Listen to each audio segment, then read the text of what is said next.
Okay, so we're about to do the floors. Did these floors 20 years ago. You can see that they're very damaged. See some fading, especially here at the very entrance. This way, do all these floors. Kitchen, I might do the floors as well, I'm not sure. But we do have flooring for this. This is one room, so you can see the room's damaged pretty bad. Look at that. Did these 20 years ago. This side, not this one, never did these. But I did everything here. That room over there, the first one. This I did not do.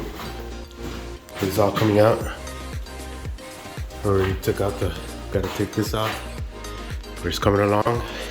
In this area you could see that I'm looking at the corners. I'm pointing where the machine is going to be sanding.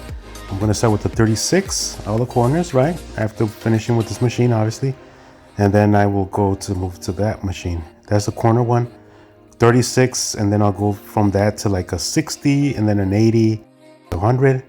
But it'll grab onto the floor, it'll tear everything out. I'm tearing it up, and it's gonna all come out, obviously, and we'll have bare floors just like this.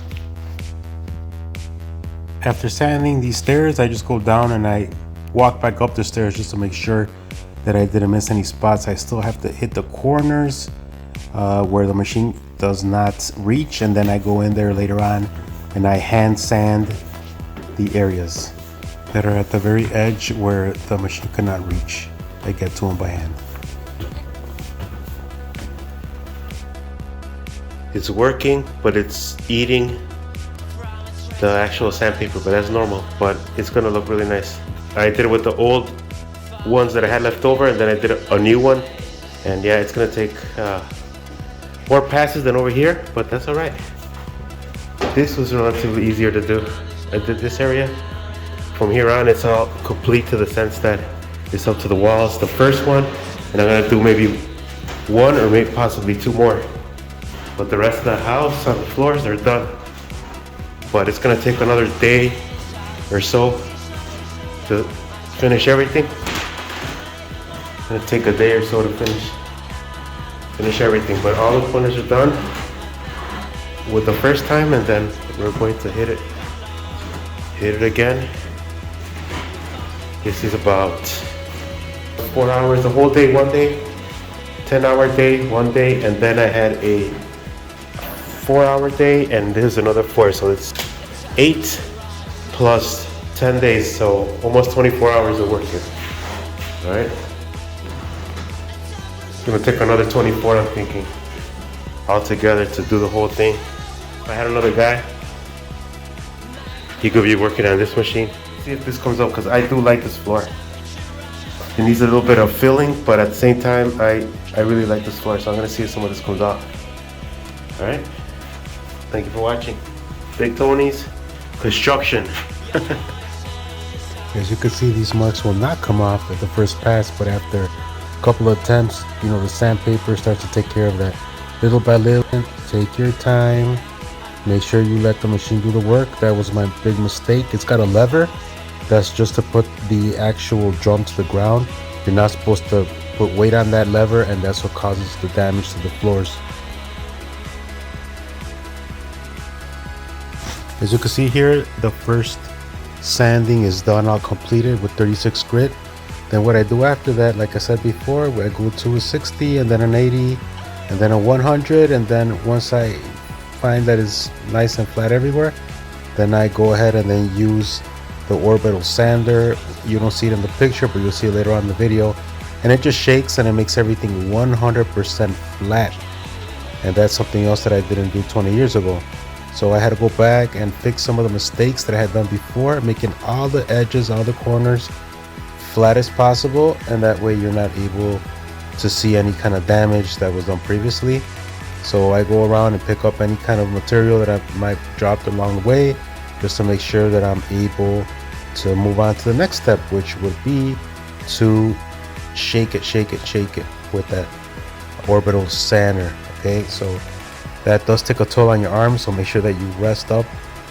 Plenty of exercise, get ready to do a lot of work with your biceps when you're working this machine, and that's what's going to come up next. Okay, So I'm satisfied with the work I've done so far.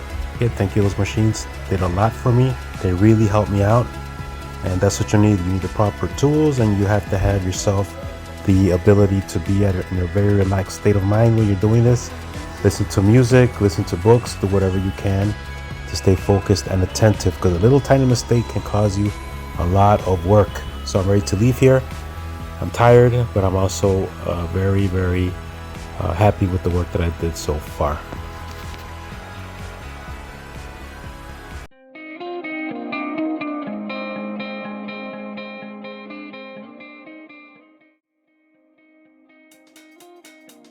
So had a radiator leak we had the storm, and the storm froze these pipes and some pipes underneath here. So when they took it out, the radiator, they made a mess, and now I have to redo this floor, which is already finished. Oh, it's just horrible what they did here. They could have done it so much better. All they needed to do was put a plastic down. And knowing that there were virgin floors, but anyways, it's gonna get done. It's gonna look beautiful. I know it is. I feel it in my gut. It's gonna look like that, as opposed to all this mess right here. I tried to scrape it off with that, as you can see from right there, because it had a really dark spot right here.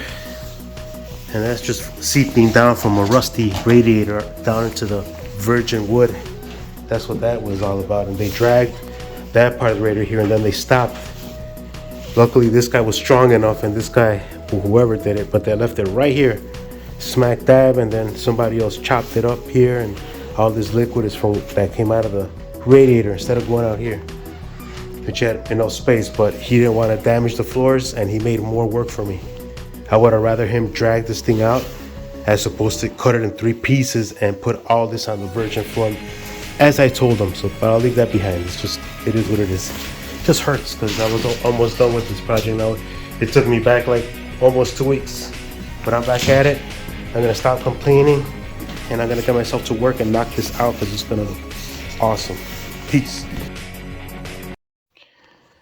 So it's hard to tell on the camera, but I am going to fix some uneven spots. There's a little bit of waves with the machine.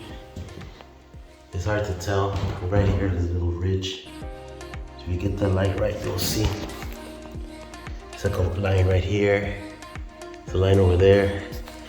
So this machine is going to, this is a 12 by 18 pad.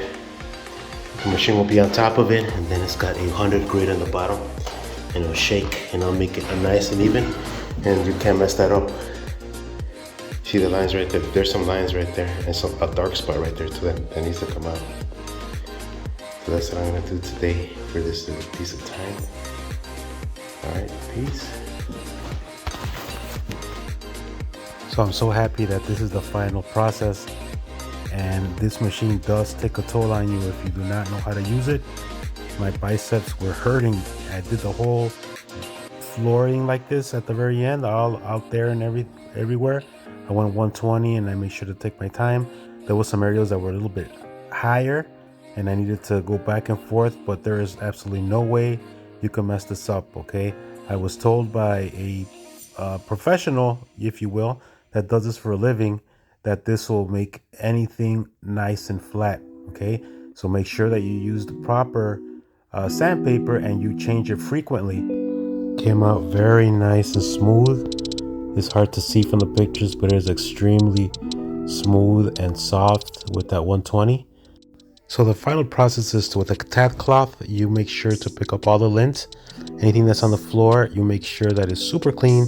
The more clean it is, the better the adhesion will be, and the finish will look super sharp. So do not skip this process. A lot of people just like go ahead and start, putting down the actual varnish. Make sure that you take your time. You spend all this time and energy on making it look like this. And like anything, the more prep you do, the more cleaning you do, the better the outcome will be. Okay, so make sure you clear everything up. Don't leave a mess like I did right there. But once I was about to finish with the kitchen area, and then we will move on to the next area, which will be doing the corners and also the flooring with the varnish. and then we should be done. So I'm very eager to get this project done, as we still have to paint. We still gotta have the other materials come in, like the stove and the refrigerator, and we also need to button everything else up that is missing. You know, the quarter round needs to be put in, and we have to seal the whole floor up with paper, and then with plastic do the actual painting and the masking that needs to happen, and then we should be done.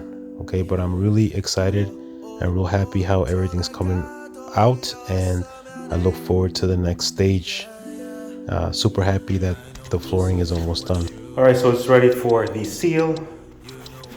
I'm gonna speak a little closer to the camera here, but the issue is going to be, you know, be careful you don't paint yourself in or stain yourself in. Do this first, and then go from that corner this way. And once I do all of this, starting from over here, right, all the way this way, then I'm gonna stop, make a, skip this line. So on the way out, when I'm coming backwards, I could walk on this and seal it. And then, so basically I'm gonna be carrying that bucket around, right? And that should be enough for at least 3 coats, I think, from my previous experiences. This is varnish, floor Varnia gloss, clear, fast drying. It's supposed to dry in 2 hours. We'll see. All right. Thank you for watching. Almost finished with the floor. Professional work here. Look. Nice. Nice and flat. If I could touch it, I would, but I know it's gonna be smooth as butter because it's 120 grit. Gotta put my face mask on. This stuff is strong. Here it goes.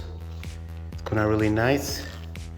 Again, 120 grit with the shaker all across the floor, and it's coming out great. Better than it did 20 plus years ago. Yay.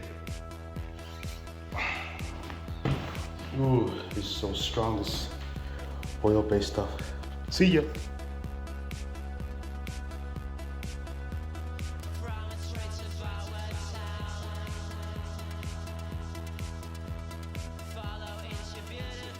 So the next day, I couldn't stand the smell. I went and got myself a mask. Even though I did have face mask, I got myself a professional, particle protecting, can't smell anything through it kind of mask. You need one of these. I should have done this a long time ago, but I did leave the day before very dizzy. So that's the first coat. You can see the floor's a little lifted. I'm walking around just showing you the flooring, how it's coming out, and that's the first pass. And right before I started the second pass, but you can see what a difference now. The floors are nice and flat.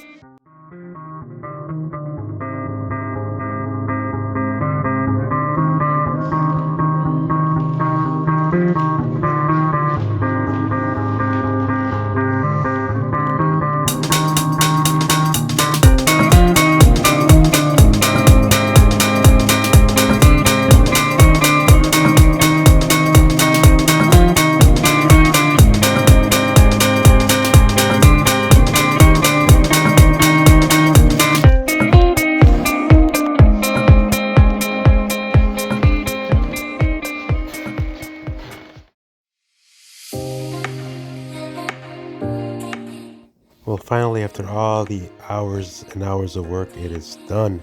Boom, finished. Just like I pictured it. And now onto smaller details. Quarter round paint. And then here is a picture of the stairs that I did. And I got one more coat to do on that, but it's done again like it was. Thank you all for watching Big Tony's Garage and Metalworks. Till next time, I will be doing a second video on the apartment.